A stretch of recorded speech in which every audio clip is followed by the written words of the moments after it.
ബാധ്യത ഒഴിവാക്കാൻ വേണ്ടി അമ്മയെ കെട്ടിച്ചു വിട്ടു. ഇതിലും ഭേദം അയാൾക്ക് ഒരു പട്ടിയെ മേടിച്ചു കൊടുത്താൽ പോരായിരുന്നു. കൂട്ടുകാരെ, എല്ലാവർക്കും നമ്മളുടെ പുതിയൊരു വീഡിയോയിലേക്ക് സ്വാഗതം.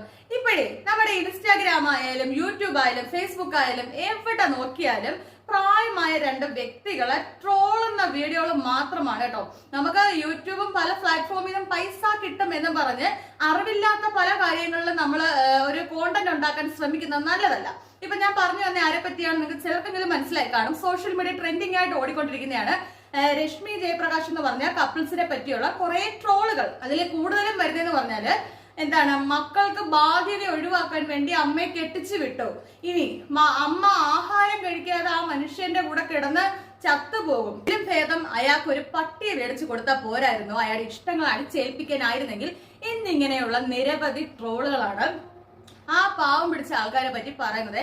എനിക്ക് ശരിക്കും അറിയാവുന്ന ഒരു കുടുംബമാണ് രശ്മി ആന്റിയുടേത്. ഇപ്പോൾ രശ്മി ആന്റി അറിയപ്പെടുന്ന രശ്മി ജയപ്രകാശ് എന്ന പേരിലാണെങ്കിൽ രശ്മി ആന്റി നേരത്തെ അറിഞ്ഞുകൊണ്ടിരുന്നത് രശ്മി മോഹനൻ എന്ന പേരിലാണ്. രശ്മി ആന്റി എന്ന് പറഞ്ഞാല് കൊല്ലം ജില്ലയിലെ മുണ്ടക്കലാണ് രശ്മി ആന്റിയുടെ സ്വന്തം സ്ഥലം കേട്ടോ. അപ്പൊ രശ്മി ആന്റി എന്ന് പറഞ്ഞാൽ നമുക്ക് പണ്ട് തൊട്ടേ അറിയാവുന്ന ആന്റിയാണ്. മോഹൻ അങ്കിൾ എന്ന് പറഞ്ഞാൽ രശ്മി ആന്റിയുടെ ഭർത്താവാണ്, മുൻ ഭർത്താവാണ്, അങ്ങനെയല്ലേ പറയാൻ പറ്റും നമുക്ക്. അപ്പൊ രശ്മി എനിക്ക് രണ്ട് പെമ്മക്കളാണ്. ഇളയ മകളെയാണ് നിങ്ങൾ കൂടുതലും സോഷ്യൽ മീഡിയകളിൽ കാണുന്നത്, ശ്വേത ചേച്ചി. ചേച്ചി ഒരു മ്യൂസിക്കൽ പ്രൊഫസറാണ് കേട്ടോ. അപ്പം ഇവരെന്നൊക്കെ പറഞ്ഞാൽ വളരെ നല്ല സ്നേഹമുള്ള നല്ല ആൾക്കാരാണ് കേട്ടോ. രശ്മി ആന്റി എന്ന് പറഞ്ഞാല് എല്ലാവരെയും സ്നേഹിക്കാനും എല്ലാവരോടും റെസ്പെക്ട് ആയിട്ട് പെരുമാറാനും അറിയാവുന്ന നല്ലൊരു ആന്റിയാണ്. പിന്നെ മോഹൻ ഞങ്ങൾ എന്ന് പറഞ്ഞാൽ നല്ലൊരു ഭർത്താവും നല്ലൊരു അച്ഛനുമായിരുന്നു കേട്ടോ. അപ്പം അദ്ദേഹത്തിനെ ഒരുപാട് സ്നേഹിച്ച് അദ്ദേഹം എന്ന ആ ഒരു ജീവിതത്തിൽ മാത്രം ഒതുങ്ങി കഴിഞ്ഞൊരു വ്യക്തിയായിരുന്നു നമുക്കറിയാവുന്ന രശ്മി ആന്റി കേട്ടോ. പിന്നെ മോഹനങ്ങളുടെ മരണങ്ങളും കാര്യങ്ങളും എല്ലാം കഴിഞ്ഞ് എന്താ പറയണ്ട, മക്കളുടെ ഇഷ്ടങ്ങളും രശ്മി ആന്റിക്ക് അറിയാവുന്ന ഒരാളെയുമാണ് അവർ വിവാഹം കഴിച്ചത്. അവരെന്തായാലും സന്തോഷമായിട്ട് ജീവിക്കുന്നു. എനിക്ക് അതുപോലെ തന്നെ മക്കൾക്കാണെങ്കിൽ അമ്മ ഒരു ബാധ്യതയായിട്ട് കണ്ടുകൊണ്ട് അവരെ ഉപേക്ഷിച്ചാൽ ഇവരൊരു ബാധ്യതയാണല്ലോ, എന്നാൽ പിന്നെ ആരെങ്കിലും കൂടെ കെട്ടിച്ചയക്കാം എന്ന് വിചാരിക്കുന്ന മക്കളൊന്നും അല്ല രശ്മി ആന്റിയുടെ മക്കള്. അതുപോലെ രശ്മി ആന്റി എന്ന് പറഞ്ഞാൽ അത്രയും വിദ്യാഭ്യാസം ഇല്ലാത്ത ഒരാളൊന്നും അല്ല. നല്ല വിദ്യാഭ്യാസവും ലോകപരിചയവും കാര്യങ്ങൾ കൈകാര്യം ചെയ്യാനുള്ള കഴിവും എല്ലാം ഉള്ളൊരു വ്യക്തിയാണ് രശ്മി ആന്റി. അപ്പൊ ഒരിക്കലും രശ്മി ആന്റിക്ക് അബദ്ധം വരുന്നില്ല.